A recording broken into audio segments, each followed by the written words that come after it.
So a little more defining. Notice I'm still using a very big brush for the size of the canvas.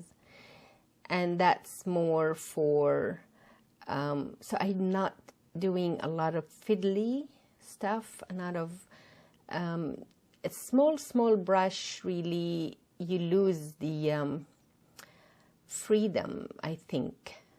Depends, I do. Like some people are really good with a small brush and they can use it very freely and without restriction. When I have a small brush, I start doing too many details very quickly, and that's why I try and use a bigger brush most of the painting, and this way it's very loose. It's not too fiddly, not many details yet. And now I'm just softening that area to give the impression of a sunset, but not really. It's all more of a reflection of the light, the sunlight in the sunset area. And I'm trying to soften that. So let's see how is that going to work. Add a bit of white. White and yellow are more realistic for a sunset than just yellow alone.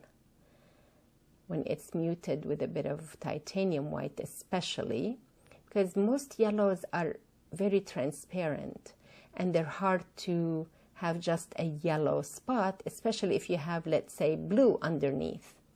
If you have blue under a yellow and you put the yellow on top, you'll end up with a bit of green yellow, because yellow is transparent and it will show what the color underneath it is. And now your eye is seeing blue and yellow, which is green. But if you have white mixed with the yellow, it becomes more opaque, so it doesn't show the blue underneath. It will be more of a glowy yellow. So now I think I like that a lot better. So let's see how that ends.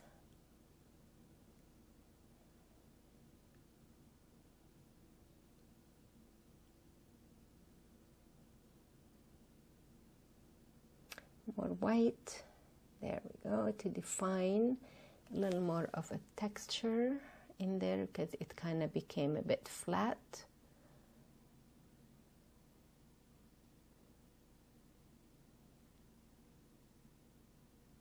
More glow. Notice how the glow happens with a bit of yellow and white. It's very easy to do.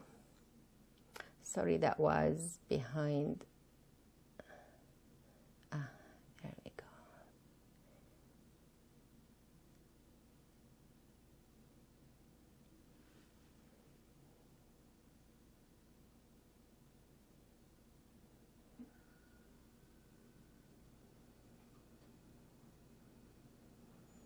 I think I'm going to add a little bit of that blue closer to create that bit of a contrast area, very high contrast. I'm just softening that area which was too bright at the edge.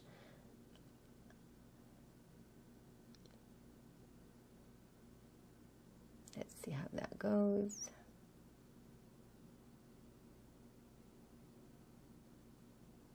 I think there was, yeah, too much blue on the brush. Okay, now let's put the eye of the sun where the brightest area is. And I think that little bit of white is what gives us that idea that the sun is there, and it's those light waves are creating the yellow and warm colors.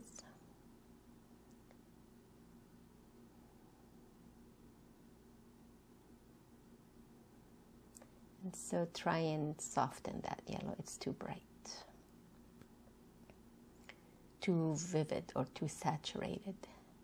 You want the yellow to be softer, not too bright.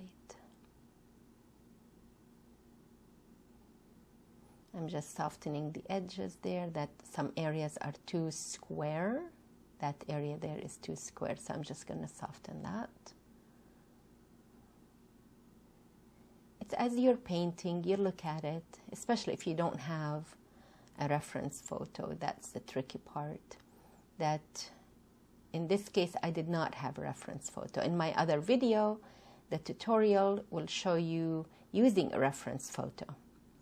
And with these type of clouds, you're never really copying exactly the whole reference photo. You just want an insight into the light and shadow and the shapes of the clouds and the direction of light. So this dark here because it was too bland.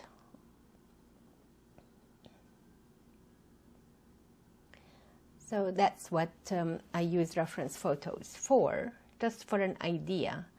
But my enjoyment in painting is more into that experimental, you know, adding, removing, darker, lighter, until I get the combination and the effect that looks good to me. It's almost, I don't have an idea in my mind, really.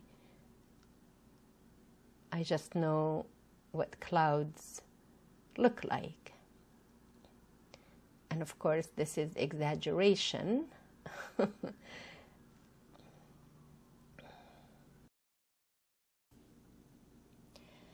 So I think this is it for this video, and I will see you in the next one. Thank you.